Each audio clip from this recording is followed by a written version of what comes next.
Merci en tout cas de nous retrouver une nouvelle fois pour notre magazine Malaika, le magazine de la femme chrétienne et africaine. Aujourd'hui, nous allons parler d'un sujet qui touche les petits et les grands. Et nous voulons vraiment vous inviter, que vous soyez chrétien ou pas chrétien, à rester à l'écoute de notre programme et je vous dis à tout de suite.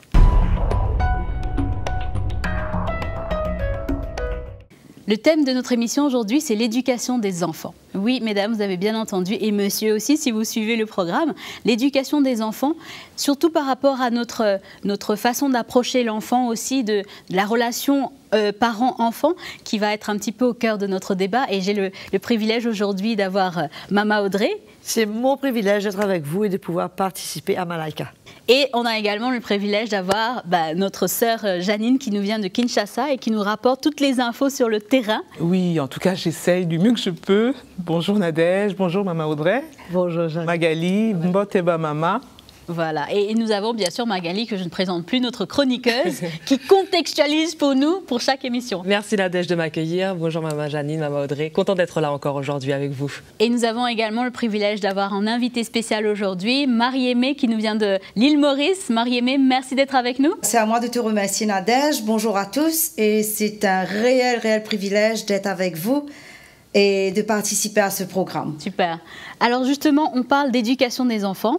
Oui. On parle de qui éduque, comment enseigner l'enfant dans les voies du Seigneur. On va vraiment rentrer en détail. Mais avant tout, on va passer à la rubrique de Mag. Donc voilà Magali, qu'est-ce que tu nous as trouvé comme contexte, comme chiffres, comme données importantes pour qu'on puisse construire sur ce débat aujourd'hui? Alors, pour commencer, Nadège, quelques chiffres, effectivement. Des chiffres pour montrer un petit peu dans le monde entier ce qui se passe au niveau de la scolarisation, l'éducation des enfants. Alors, il faut savoir qu'il y a 121 millions d'enfants et d'adolescents dans le monde entier qui ne sont pas scolarisés, Maman Audrey, en primaire ou dans le premier cycle secondaire. Donc, c'est un chiffre qui est relativement constant depuis 2007. Et il y a aussi donc un nombre disproportionné de ces enfants qui ne sont pas scolarisés parce qu'ils vivent dans des pays caractérisés par l'instabilité politique, par des conflits, par des pays en guerre tout simplement, ou également touchés par l'extrême pauvreté. Oui. Et donc ça explique aussi le fait qu'ils ne vont pas à l'école. Alors les pays touchés par un conflit ne représentent que 20% des enfants en âge de fréquenter le primaire, mais quand même 50% des enfants qui ne sont pas scolarisés dans le monde, ce sont des enfants qui sont en Afrique. 55 millions. Wow, c'est quand même énorme. Donc voilà, les conséquences de cette non-scolarisation, j'imagine que dans votre tête, vous commencez déjà à voir. Il n'y a pas d'avenir. Déjà, ça les prive d'avenir, ça les prive de bien-être, de sécurité, et puis bien sûr d'emplois qualifiés quand on n'est pas éduqué, etc. Alors aussi, il y a un gros problème aussi, c'est la non-scolarisation des filles, parce que c'est un gros problème. En Afrique, et ça a des conséquences directes sur la santé, la prévention des maladies sexuellement transmissibles, la mortalité infantile, etc. Donc c'est quand même un fléau en Afrique. Alors maintenant, je vais vous brosser un petit tableau brièvement, parce que bon, j'ai trouvé quand même pas mal d'informations, mais elles sont très importantes pour, en tout cas, le débat, contextualiser le débat, c'est le mot. Alors les caractéristiques de l'éducation traditionnelle en Afrique.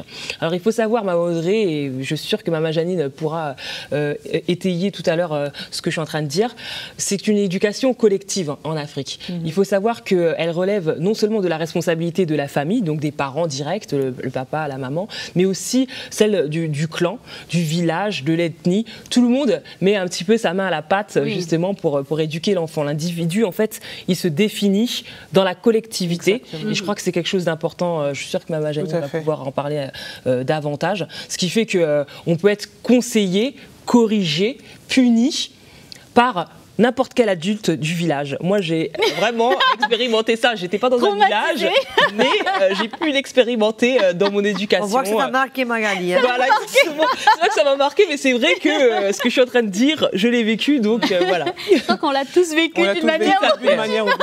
Ensuite, un autre attrait de l'éducation traditionnelle africaine, c'est l'éducation pragmatique et concrète. C'est-à-dire que c'est une éducation qui s'appuie sur la pédagogie et le vécu de l'adulte.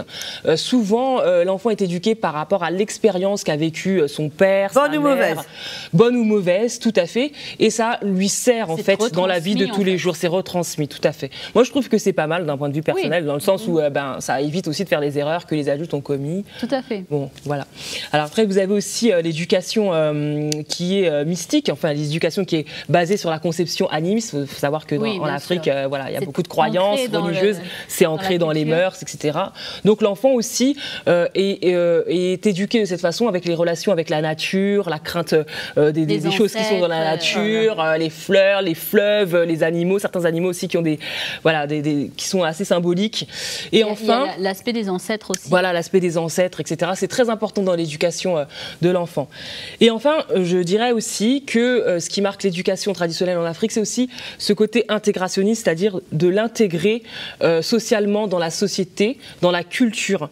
C'est important pour un enfant qu'il contribue à la vie culturelle, sociale de là où il est placé. Et c'est comme ça aussi qu'on l'éduque. C'est-à-dire que s'il y a un problème de puits, où il y a un problème, je ne sais pas, dans les champs, etc., l'enfant est éduqué aussi pour contribuer à la vie du village et à pas vivre sa vie genre j'en ai rien à faire de ce qui se passe à côté de chez moi, mais tout de suite il a ces valeurs là.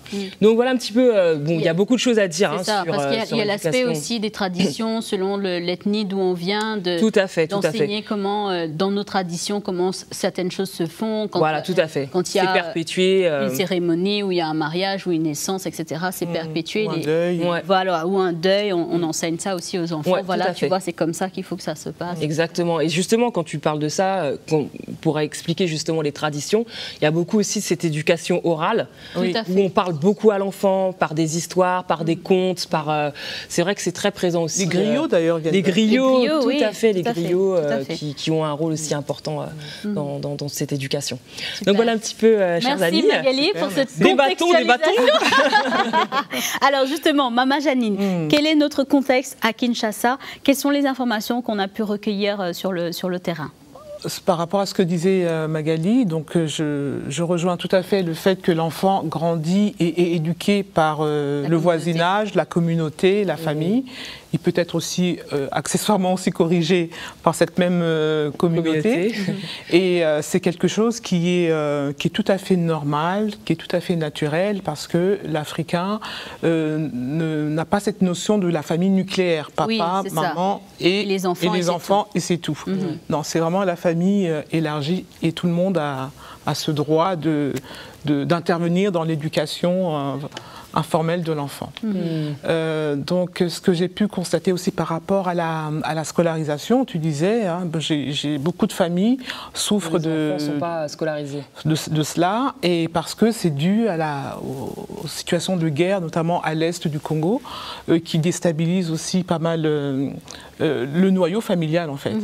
Et beaucoup d'enfants sont déscolarisés ou sont scolarisés à tour de rôle. Voilà. C'est des choses qu'on voit aussi. Parce qu'il faut savoir que la scolarisation, je crois que c'est payant aussi en Afrique. La scolarisation, normalement, les textes de loi disent que c'est pas payant, mais c'est payant. Et quand on regarde le coût du cartable, du livre, des fournitures scolaires. Du Minerval, ce qu'on appelle là-bas, le Minerval, c'est les frais d'études en fait. C'est ça. Le coût de la scolarité, ça fait beaucoup d'argent pour des familles qui sont très très modestes. Et donc, dans certaines familles, les enfants étudient à tour de rôle. C'est-à-dire qu'en cette année, ce sont les filles qui vont aller à l'école, et l'année prochaine, ce sera les garçons. Surtout pour les familles où il y a beaucoup d'enfants, c'est difficile pour les parents d'assumer financièrement Tout à fait. Ok, Mama Audrey, justement, si on retourne un petit peu à la parole de Dieu, qu'est-ce que la parole de Dieu nous dit par rapport à éduquer l'enfant? Moi, je pense que, vu qu'on s'adresse à une communauté chrétienne ici, la parole de Dieu parle que l'éducation des enfants revient aux parents et pas à la communauté. Le droit d'intervenir, de discipliner les enfants est réservé aux parents et à personne d'autre.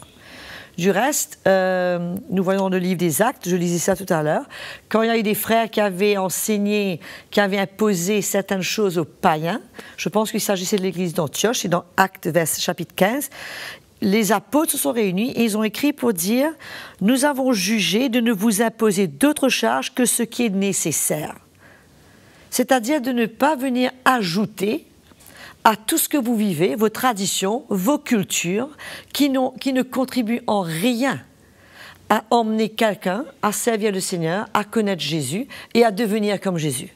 C'est bien toutes ces traditions, mais ça emmène quoi? Finalement, qu'est-ce que le Seigneur demande à ces gens? C'est ce qui est important.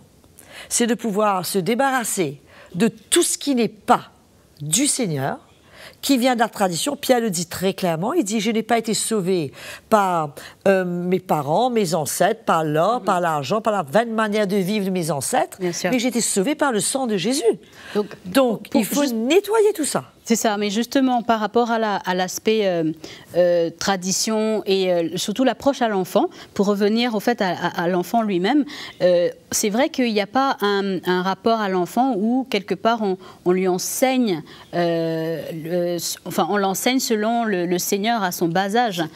Maman Janine, est-ce que... Oui, tout à fait. Donc, l'année dernière, on a fait une session d'enseignement là-dessus dans une église. Donc, on a parlé de la relation parent-enfant et on a fait un focus sur l'éducation chrétienne. Et il est vrai qu'on a constaté que l'éducation chrétienne à Maoudré, en tout cas au Congo-Kinshasa, se limite à l'école du dimanche. Exactement. À partir de là, tout est dit. C'est trop facile pour les parents de substituer leur responsabilité et de pointer le doigt à l'église, à l'école, ou à l'école du dimanche. Ou à la communauté. Ou à la communauté. Alors que c'est notre première responsabilité, nous, en tant que parents. Et encore une fois, je viens relever le rôle extraordinaire de la maman, qui a un rôle clé dans l'éducation de son enfant, de sa fille comme de son garçon. Tout à fait, parce que des fois, les filles sont lésées dans cette éducation. Et comment aussi, c'est quelque chose qui se passe de concert avec le papa, ou quand même le papa n'est pas carrément en dehors de l'image, parce que papa travaille, c'est maman qui s'occupe. Non, il faut que les enfants réalisent que c'est une décision, que la maman donne une direction selon l'accord des parents. Bien sûr. Puisque le papa est souvent pas là, mais elle éduque ses enfants dans cette ligne. Et je pense que c'est très, très important que pour nous les chrétiens, que cela retourne dans nos maisons, parce que sinon nous allons passer notre vie à pleurer pour voir nos enfants s'éloigner du Seigneur et ne pas vivre comme nous en avons souhaité les voir vivre avec Jésus. On va passer la parole à Marie-Aimée, qui est également directrice d'une maternelle, donc qui a vraiment une approche bien particulière avec l'enfant, qui connaît le développement de l'enfant. Marie-Aimée, quel serait, déjà, quel message il y aurait à faire passer à ces mamans, et quel serait le conseil à donner par rapport à l'approche à l'enfant? Alors Nadège, effectivement, je suis directrice de crèche et de maternelle, c'est-à-dire que je m'occupe, que je prends soin des enfants à partir de leur jeune âge, à partir de 3 mois jusqu'à 5 ans. Donc, je crois comme Maman Audrey avait dit, l'enfant a une place très spéciale. L'enfant, c'est un cadeau. L'enfant est un don du Seigneur. L'enfant est une bénédiction dans la famille. Je crois que c'est la première fois qu'on entend ce message, que l'enfant est un don du Seigneur, est un cadeau, et quelque part, il a une valeur. Mais une grande valeur. L'enfant a toute sa valeur aux yeux du Seigneur. L'enfant est précieux, l'enfant a sa valeur, l'enfant a des émotions, l'enfant ressent beaucoup de choses comme tout être humain, comme un adulte.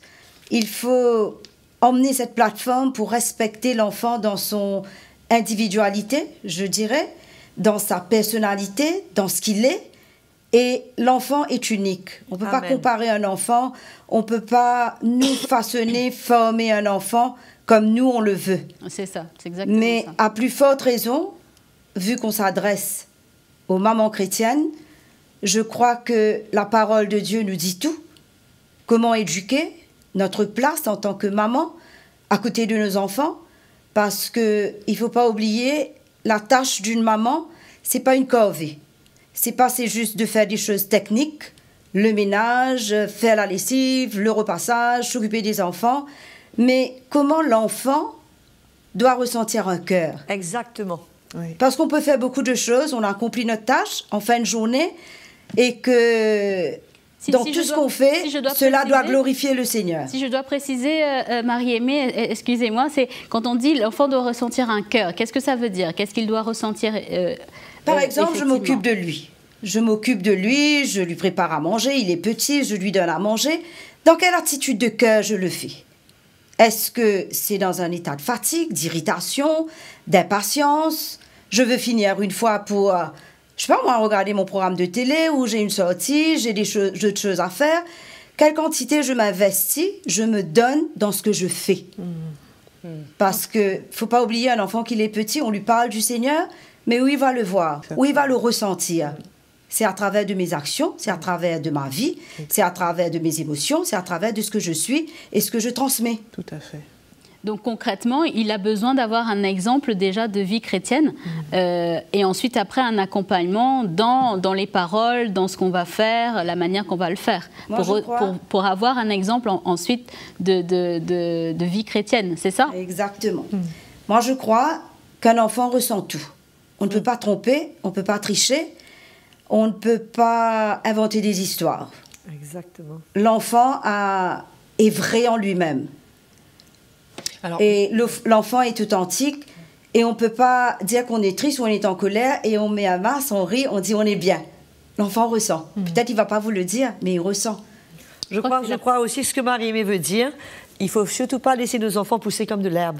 Voilà. C'est-à-dire ils sont là, ils existent, on leur donne à manger, on leur donne à boire, on donne des petits vêtements, on s'occupe des trucs de base, mais dans tout ce que nous faisons, l'enfant doit sentir qu'il est important. C'est ça. Il doit ressentir qu'il compte pour nous, qu'il a une place qu'il est aimé, et qu'il est aimé, qu'il a une place de choix dans la famille et qu'on le respecte. Il est un individu à part entière. Et là, j'aimerais vraiment souligner un point très important, c'est que trop souvent, les adultes abusent de la faiblesse de l'enfant. Parce que c'est facile de battre un enfant, c'est facile de le brutaliser. On ne le ferait pas avec un garçon de 17 ans qui serait à même de nous donner un bon coup de poing et de nous rendre la chose. On abuse trop de la faiblesse de l'enfant alors qu'il est sans défense.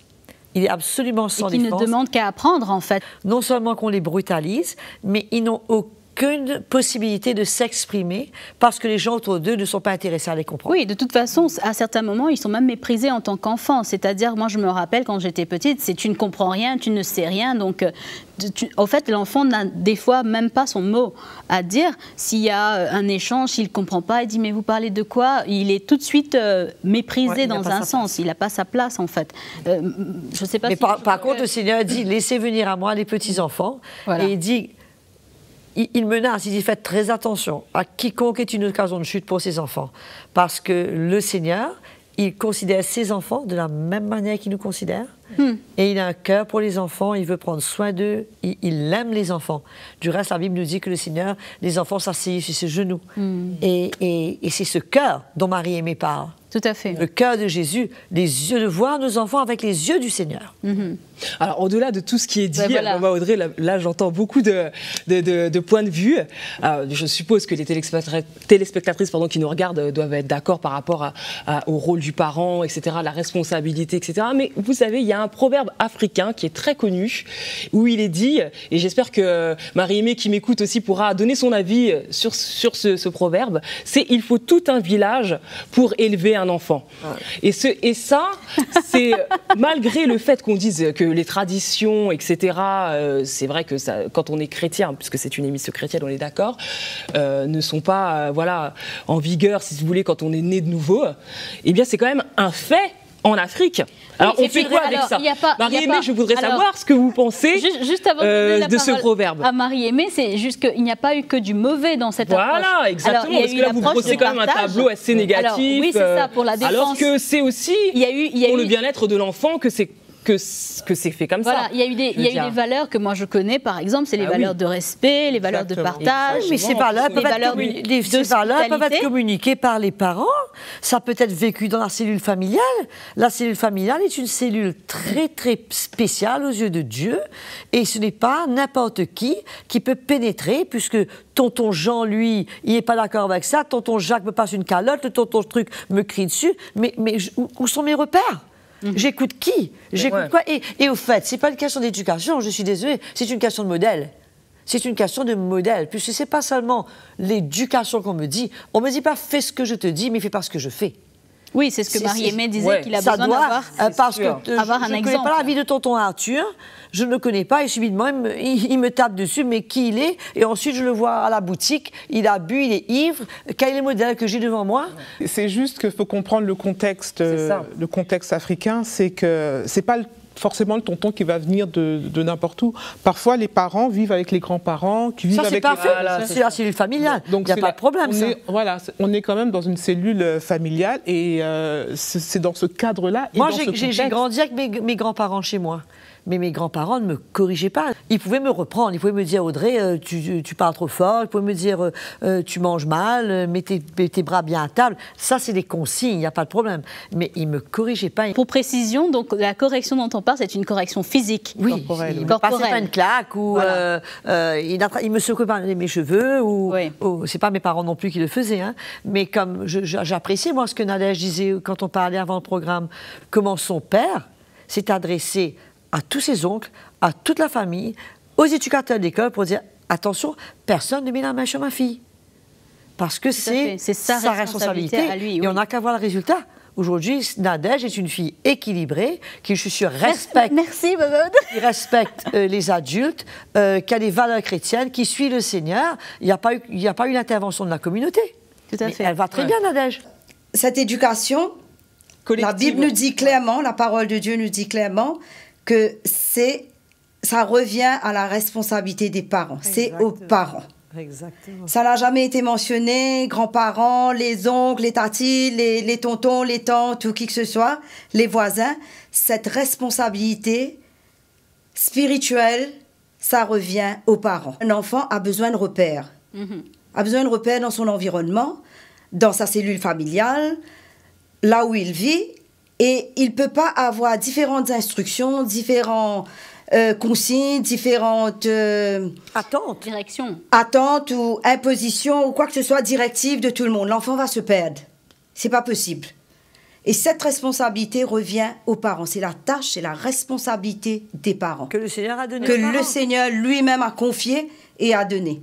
C'est une tâche noble. On ne naît pas parent et on ne peut pas partager cette responsabilité-là ou transmettre ou donner cette charge à d'autres qui sont autour de nous. Donc aucun parent sans mépriser les grands-parents, sans mépriser les membres de la famille autour, ils ont leur part, c'est vrai, pour venir construire, pour venir aider, pour venir participer aussi dans la construction, dans l'éducation de nos enfants, mais la responsabilité fondamentale revient aux parents.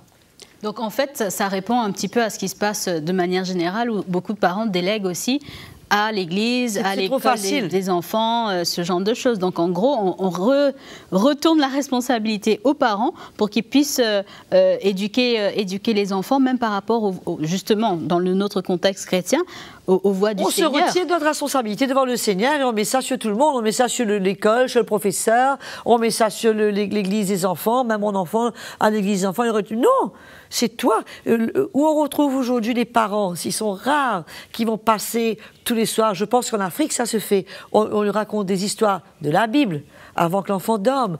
Puisque moi, je pense que Marie-Aimée pourrait nous éclairer sur l'état d'un enfant. Qu'est-ce qu'un enfant ressent quand il a 3 ans? Qu'est-ce qu'un enfant ressent quand il a 5 ans? Un enfant a peur, il a besoin d'être rassuré, il a besoin d'être aimé. Quand il pleure, quand il a une petite douleur, d'être pris dans ses bras, le réconforter. Bien sûr. Mais ce sont des gestes que les enfants ont tellement besoin de tout ça. Tout à fait. Je pense que les femmes africaines, en tout cas pour parler du contexte du Congo, sont plus ou moins conscientes de ça. Mais elles ont aussi une réalité, c'est une vie qui est difficile. C'est une vie qui est difficile. Et je peux vous assurer que ce dont on parle, c'est quand même dans le meilleur des mondes, si je peux me permettre. Bien sûr, on tend toujours vers... Après, quand une femme commence sa journée à 4 heures du matin, qu'elle doit s'occuper de ses enfants, aller chercher, puiser de l'eau, je ne veux pas caricaturer, mais le soir, quand elle arrive, en plus, elle ne sait ni lire ni écrire, parce qu'on a été aussi confronté à cette problématique. Des femmes qui viennent à l'église, elles n'ont pas de Bible. C'est tout un apprentissage qu'il faut faire par rapport en tout cas à l'éducation chrétienne de ces femmes. Petite parenthèse, j'aimerais encourager les sœurs qui nous écoutent et qui ne connaissent pas lire. Puisque à l'île Maurice, nous avons eu beaucoup de cas de frères qui ne connaissaient pas lire, qui n'avaient jamais été à l'école. Mais quand ils ont connu le Seigneur, aujourd'hui, sans avoir été à l'école, ils lisent leur Bible couramment. Le Seigneur leur a appris à lire la Bible. Amen. Malheureusement, Maman Audrey, je suis navrée de vous couper. Le temps passe trop vite. Le temps passe vite et c'est un sujet passionnant. Je crois que tout le monde aurait encore des choses à dire. On pourrait en refaire. Mais malheureusement, on va devoir passer au mot de la fin. Je crois pour terminer, il faut redire ce que Marie-Aimée a dit. Notre enfant est un cadeau, il est une bénédiction, il est une grâce de la part du Seigneur. Il faut profiter du temps qui est avec nous, l'aimer, l'entourer, le connaître, le respecter et s'assurer que notre petite fille et que notre petit garçon, ils sont heureux et qu'ils grandissent dans la connaissance de Jésus. C'est l'essentiel et que ce n'est pas la responsabilité de personne, mais c'est à nous les parents de prendre cette responsabilité qui est une responsabilité extraordinaire, c'est d'emmener cet enfant dans les voies du Seigneur. Exactement. Merci en tout cas. Merci Marie-Aimée pour votre participation. Merci à vous, mes sœurs, sur le plateau. Et bien sûr, merci à vous toutes qui nous suivez d'un petit peu partout en Afrique. Surtout, gardez ce message bien à cœur. Je pense que d'éduquer un enfant, c'est éduquer toute une génération. Et si surtout on éduque nos filles, on éduquera toute notre société. Et je vous encourage à rester connectés, à continuer à suivre les programmes, à parler du programme autour de vous et bien sûr à partager sur Facebook, envoyez-nous vos messages. Si vous avez des questions, s'il y a eu des interrogations sur certains points qu'on a soulevés, n'hésitez pas à nous le partager. Et je vous dis d'ici là, à très bientôt.